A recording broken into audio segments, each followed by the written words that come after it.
Greetings. I am Dr. Paulina Van, author of Rakala Healing, an evocative approach for self care, self understanding, and inner healing. I have the honor of hosting this show, The Poetry of Healing, and I want to welcome you from all over the world. So if you wouldn't mind, please put where you're joining from. We really appreciate it. I want to begin also by saying happy 4th of July or Independence Day weekend. I'm sure we've all been enjoying it and being with family and friends. In the United States, it's the actual holiday is tomorrow, but I want to give you a little bit of trivia. Okay, so within um, 18 countries, will be celebrating independence in the next week. So that's really wonderful. That's over 180 celebrations of Independence Day all around the globe. So have fun, be safe, and be kind to each other. Well, on that note, we'll be spending a lot of time with family and friends and maybe hosting and definitely um, maybe being with other people. Today's topic is all about perfectionism and how thriving for perfection creates the script for our lives. And so, think about it as you are preparing for guests or you're preparing to go somewhere. What kind of stressors and what kind of expectations are you putting on yourself? So, our special guest today is someone that you'll definitely know by face on this blackdoctor.org platform. It is Ellis Dean, and he is a perfectionist as well as I am. And him and I will be just delving into an imperfect discussion about perfectionism. And so, what I invite you to do so that we can all know where we're going during this next half hour or so, Alice and I will describe perfectionism. See, I can't even say it right, so that's okay. I'm not going to try to be perfect. Um, Describe perfectionism and its roots and origins. Explore how perfectionistic behaviors affect our life, especially the mental health and relationships. Discuss signs and behaviors for you to see if you are a perfectionist. Then we're going to offer ways to soothe or overcome perfectionism, and then end with a meditation to relieve stress caused by perfectionism. So, as we always begin with a centering exercise to help us focus and collect our energies for this time together. And it's a time for you and a gift for yourself. So it'll take about 2 minutes. And so I just ask you to kind of settle into the space wherever you are, even if you're not alone. Um, this is something that you'll be able to do. Matter of fact, it's designed so that you can do it anytime or any place. And we're going to practice heart math. And it's heart focused breathing to open our hearts to be receptive to the messages and discussion today. And so, those of you who've been with me before, you know this. Those of you who are uh, joining for the first time, it's simple. You don't have to be perfect at it. So, I invite you, let's practice. And that's what it's called. It's called a practice. And I invite you to lower your gaze or close your eyes if you're comfortable, or just focus on a stationary, um, plain object if neither of those things work for you. And we're going to be connecting with our heart by doing heart focused breathing. And so I'm going to ask you to focus your attention in the area of your heart, which is the left side of your upper chest. And you're going to imagine your breath is flowing in and out of your heart or chest area. And you're going to breathe slower and deeper than usual. So let's try it. You're going to breathe in through your nose, nice and slowly, and imagine your heart expanding And then breathe out slowly through your mouth and imagine your heart getting smaller. And in order to kind of slow yourself down or pace yourself, you can count to 5 inhaling and 5 exhaling. Let's do it. Inhale through your nose, 1 and 2 and 3 and 4 and 5. And imagine that beautiful heart of yours getting bigger. And then exhale through your mouth, 1 and 2 and 3 and 4 and 5. Now do it on your own. If you need to count to 4 to slow yourself down, that's better, comfortable for you, do that. And just imagine every time you take a breath, your heart's getting bigger. And then every time you exhale, your heart is getting smaller. Those athletic types, if you want to count to 6 or 7, and that feels comfortable, you do that also. So let's give our heart one more breath. Okay, so in, 3, 4, 5. Beautiful heart is big, and now exhale. 3, 4. And now I'd like you to take just a regular deep breath in to notice you are here. And I'd like you to take another deep breath in and out to notice how your body feels from the tip of your head to your toes.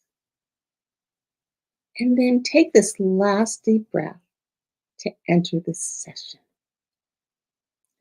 Okay, so for those of you who've just joined us, I am Dr. Paulina Van, the author of Regala Healing, an evocative approach for self-care, self-understanding, and inner healing. And I'm the host of this show, Poetry of Healing. And today's show is all about perfectionism. And you are just in time to meet our guest. And I'd like to welcome to the show, Mr. Ellis Dean. Hello. Yep. Hi, Ellis. I see that you may be on the move. I hope you're stationary.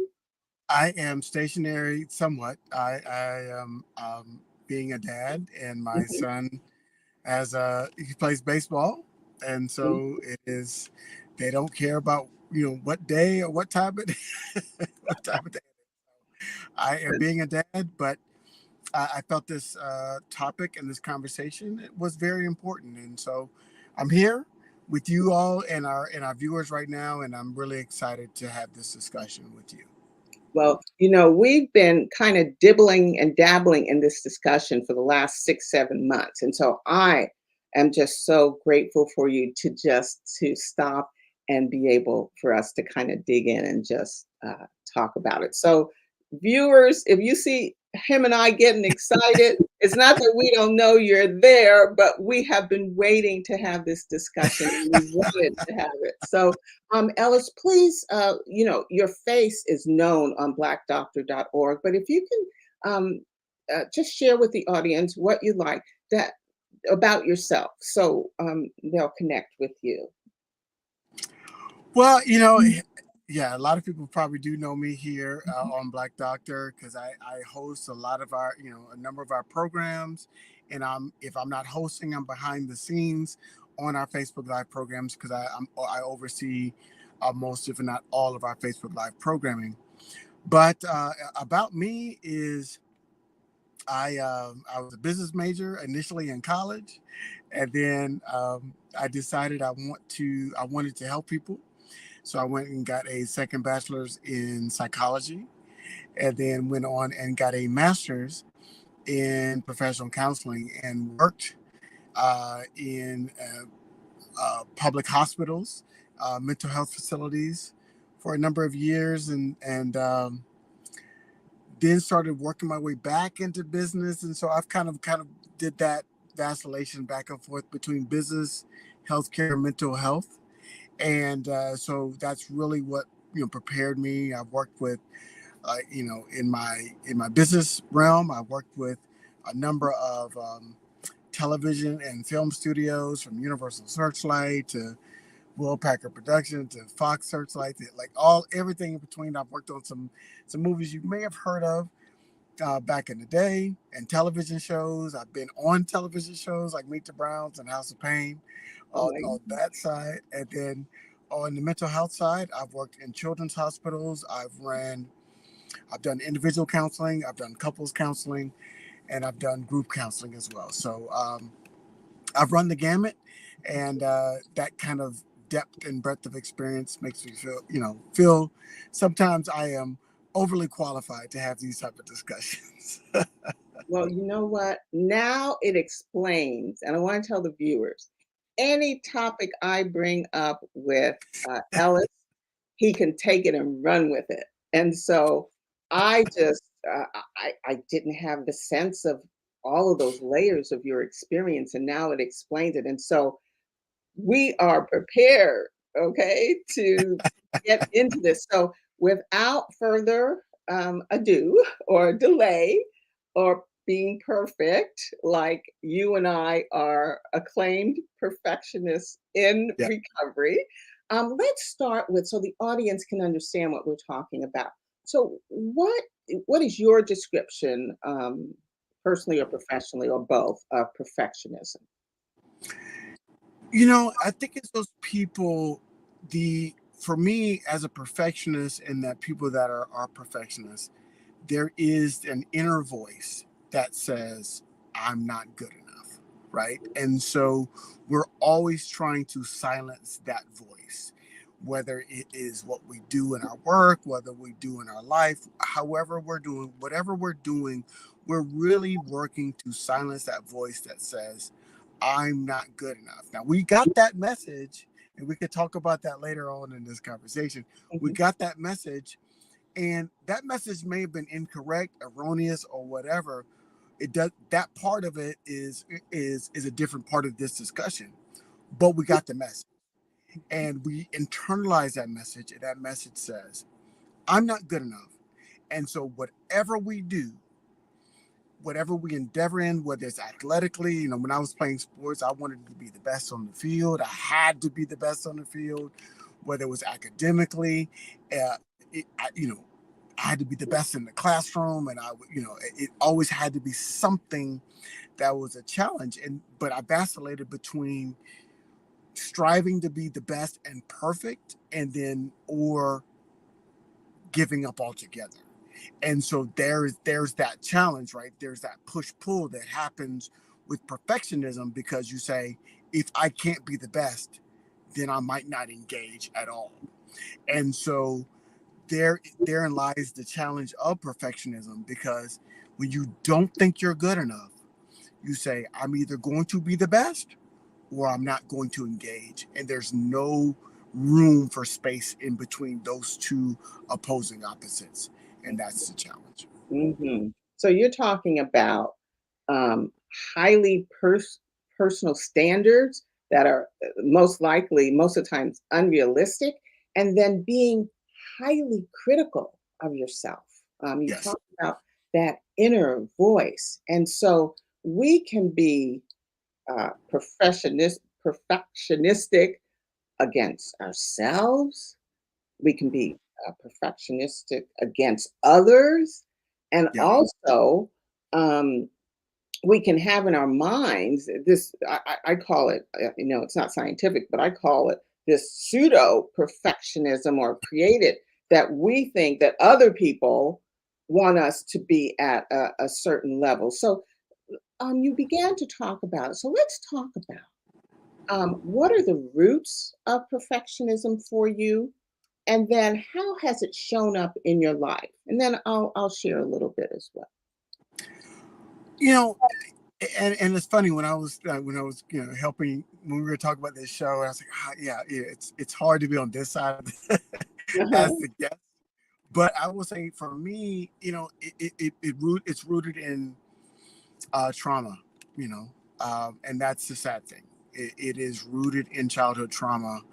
Um, just understanding that I never felt good enough for my father. I never felt good enough for both my parents. Mhm, in that space. It was hypercritical behavior mhm, around me in my formative years.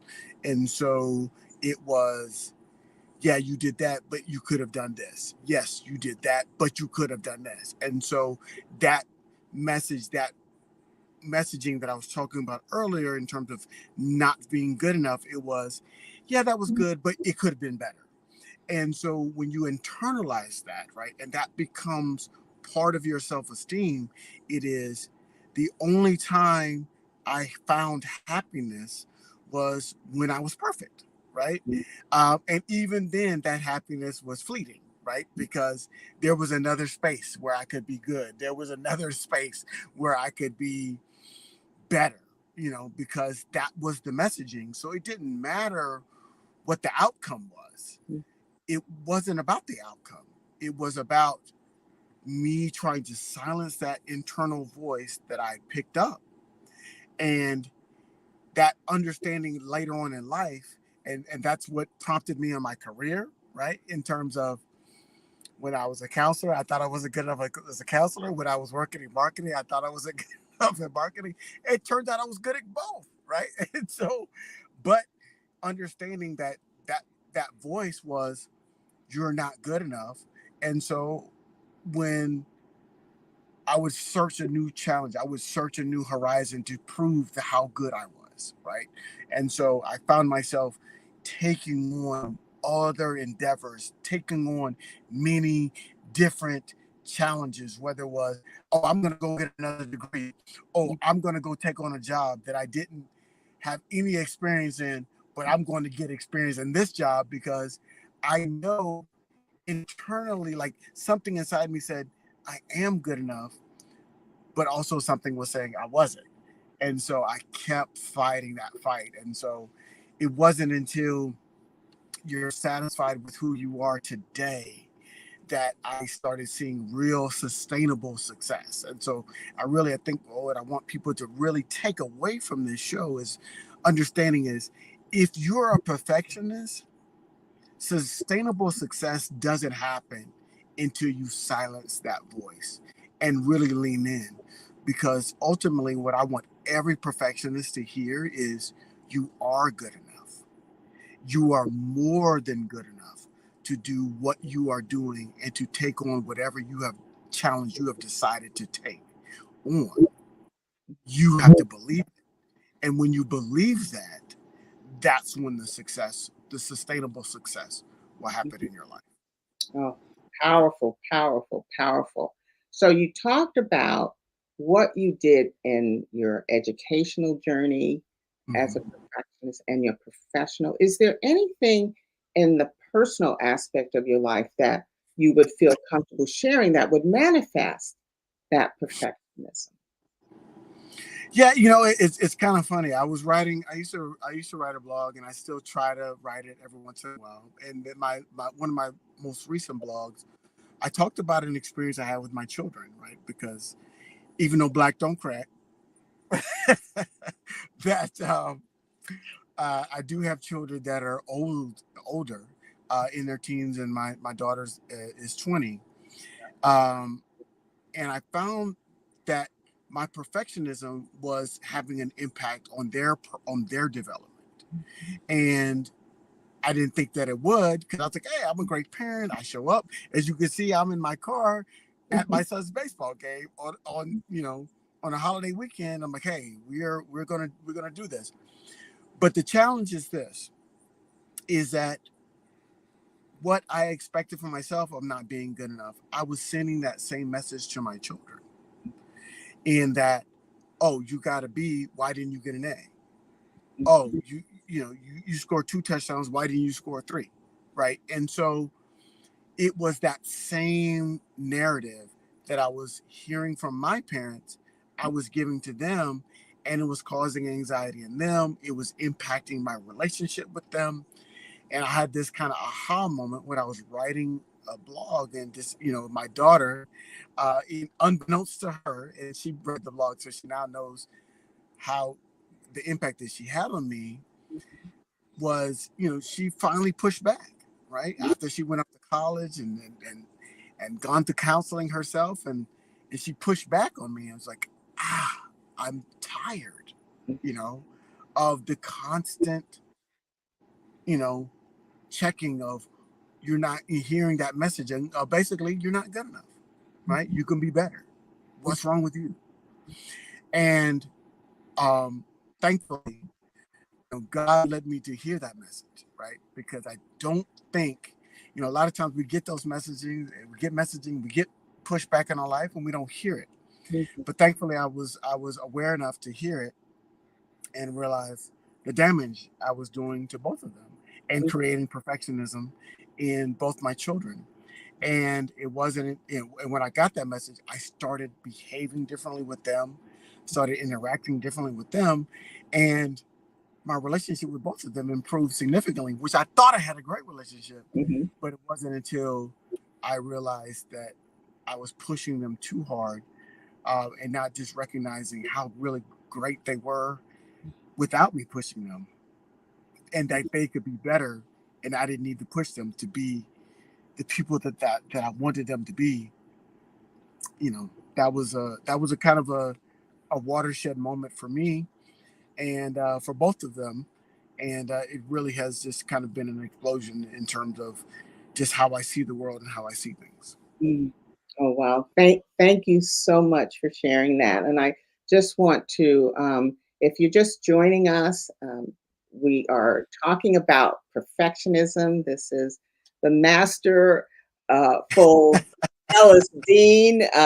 If you're just joining and you didn't see the introduction, please rewind or go uh, view it from the beginning, because he comes to us with incredible, incredible experience. I just want to add something about the roots of my perfectionism, and it's very similar, but mine came from not only my parents and family, but the school and the people in the neighborhood.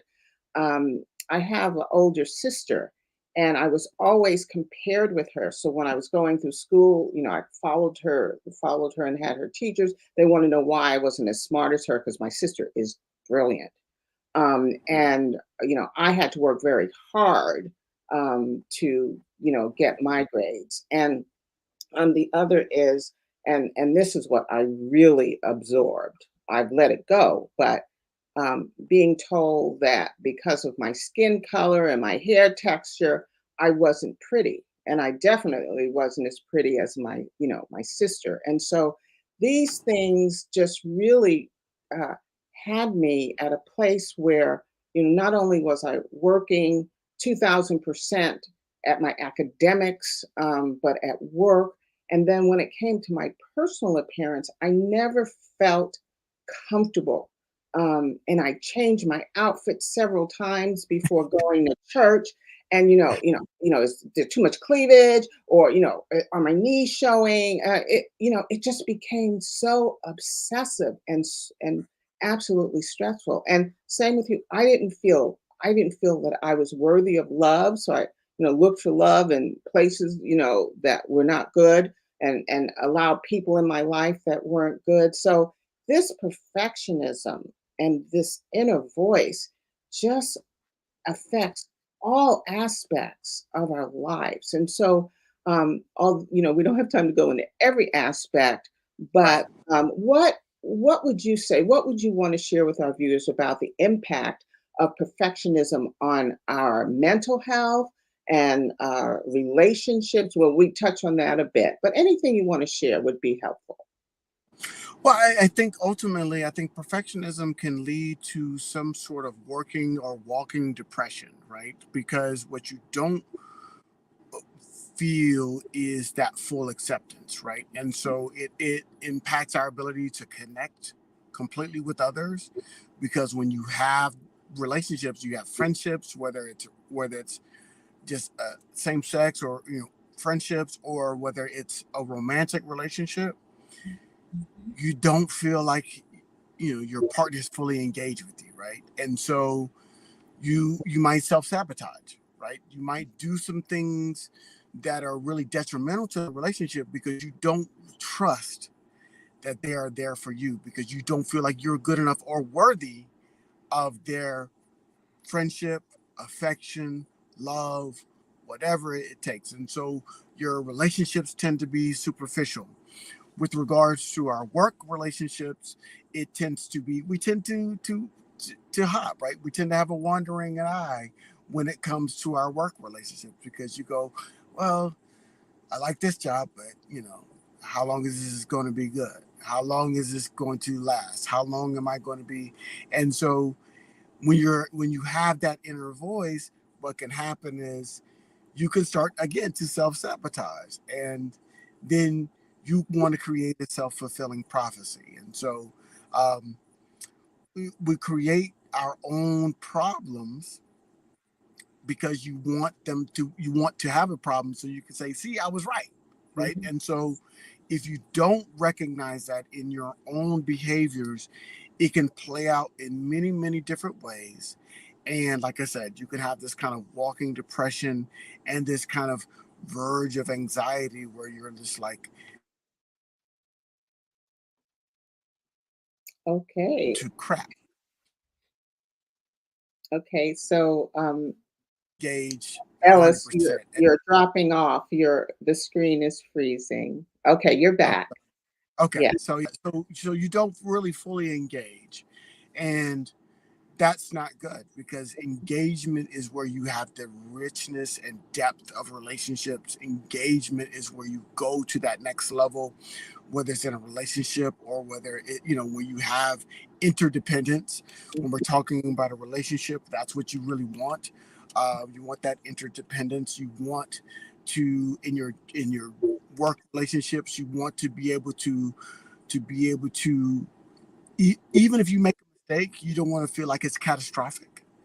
And on your job and everything, if everything becomes catastrophic, even work, daily day work becomes anxiety ridden, and it becomes paralyzing. And so you don't want to have that happen. You want to be okay with all of that. And so I think ultimately what I want people to walk away with is understanding that perfectionism is paralyzing, and we have to do what we can to overcome that and be comfortable with who we are today in order to be better for ourselves and our family in the future. Absolutely. And you alluded to procrastination and Yeah. impact on productivity very early because as perfectionists, we do things over and over and over, and it never seems to hit the ceiling of, and it's not even excellence, it's beyond excellence. And we get in a loop and we just stay in that loop and either don't finish or don't finish on time. The other Yep. thing I want to pick up is this stress and anxiety response, and for me, it's demonstrated as claustrophobia. So being very anxious and not Yeah. able to breathe and experiencing the walls closing. And that's very, very disruptive to your life. But I didn't make the connection. So it's important to make the connection on how your body and your mind is responding to this perfectionism. And Yeah. so I see the time that we are um, at almost time, but I don't want us to drop off right now if Right. that's okay. I really want us to share with the viewers um, some helping strategies. What can they do to, first of all, recognize, so we've been talking about a number of things that have appeared in our lives, which are signs of perfectionism, but you know, look within, reflect within, and see what standards are you um, putting out there for yourself? What is your inner voice telling you? And so, Ellis, what are a couple of tips or helping strategies for our viewers? One of the things I used to say when I was counseling was, where did the rock hit the water, right? And I say that because like if you have a lake, and you throw a rock into that lake, and you see all the ripple when the rock hits the water, all these ripples, right? So what we're talking about with perfectionism in terms of the behaviors and how it manifests in our lives, those are ripples, right? But if we want to get rid of the ripples, we've got to get to where the rock actually hit the water. And the rock hit the water for me was that understanding that it was my relationship with my parents, and understanding that that trauma caused a rippling effect that impacted all other areas of my life. And so you've got to really find a space to where you can go back to where was that initial trauma that happened for you in your life that caused where the rock hit that water and caused that rippling effect of perfectionism throughout the rest of your life. So if you can do that, that would be number one. Number two, once you find that, you've got to find a way to come to peace with that. And that is, if that is with personal counseling, whether it's through prayer and meditation, whatever you need to do, find a way to come to peace with that trauma. And it doesn't mean it's okay that it happened to you, because that's a whole different conversation. But what we're saying is we can't let trauma, I was a coach, as you know, I still consider myself a coach. And one of the things I would say is, like, when you'd have a bad loss and then you'd have a game the next week, I said, don't let that team beat you twice. And what I mean by that is you lost to them once before. Now you're facing another team. And if you let what happened last week impact what you do this week, you're going to lose to that team twice. Well, how does that manifest in our life? Well, that means that you've had trauma in your life and it's impacted you in that moment. But if you let it impact you today, it's going to make you lose twice. You lost when it hit you, and you're losing today. And so don't lose twice to the same trauma. So have the trauma, acknowledge it, recognize the impact that it's had on your life, and then do what you need to do to accept it and overcome it so you can be the best version of you today and going forward. So those are the tips that I would offer to our audience. Absolutely. Uh, Absolutely. And I just want to add that, and Ellis has said it earlier, that we are not perfect. We will No. not. We're human. And so we really need to learn how to embrace our imperfections. And my thing is, I made a mistake or I didn't make the goal. And I look at it and say, what was it? And what can I do better the next time? So I'm looking for the lesson in the failure. So, Ellis, I'm so glad we had this conversation. Now we've opened a whole bunch of doors that we can go through in the future, but I just like to take about 3 more minutes to give the audience a meditation because you mentioned it, and that's what meditation does. Meditation allows us to let go, and in the case of perfectionism, we need to let go of this inner voice that's chattering and not building us up, and also the feeling that we're not worthy. So you're welcome to stay on stay here for the meditation or go backstage and do what you do. Okay. Okay. Thank you again, Ellis. And so for the meditation today, I chose one by a dynamic African American entrepreneur. Her name is Aisha Noel, and she guides women to overcome the imposter syndrome, that is, feelings of inadequacy that persists, in spite of success. But even though she works with women, her coaching um, is also applicable to men, everyone. Okay. So I'm just going to ask you, as I did earlier, just to settle yourself. You can lower your gaze or close your eyes. And I want to take you through some affirmations. It's going to take about 90 seconds. And affirmations are used uh, to reprogram your unconscious mind, that inner chatter, to quiet that chatter, and it encourages us to believe certain things about ourselves and to create the reality that we really want. And for this session, it's going to help us to release tendencies to be perfect. And so it goes like this. I will say it out loud, and then you mentally repeat it. And if you're somewhere where you can say it out loud, that would be great as well. But if there are people around you, they may, kind of look at you. But you know what? You're not perfect. So do whatever feels comfortable for you. So here we go. I have a little bit over 2 dozen, but they'll go very smoothly. So here we go. I embrace my imperfections. Even when I fail, I am still good enough. Even when I make a mistake, I still learn. I release perfectionism. It doesn't belong to me. I give myself permission to fail and make mistakes.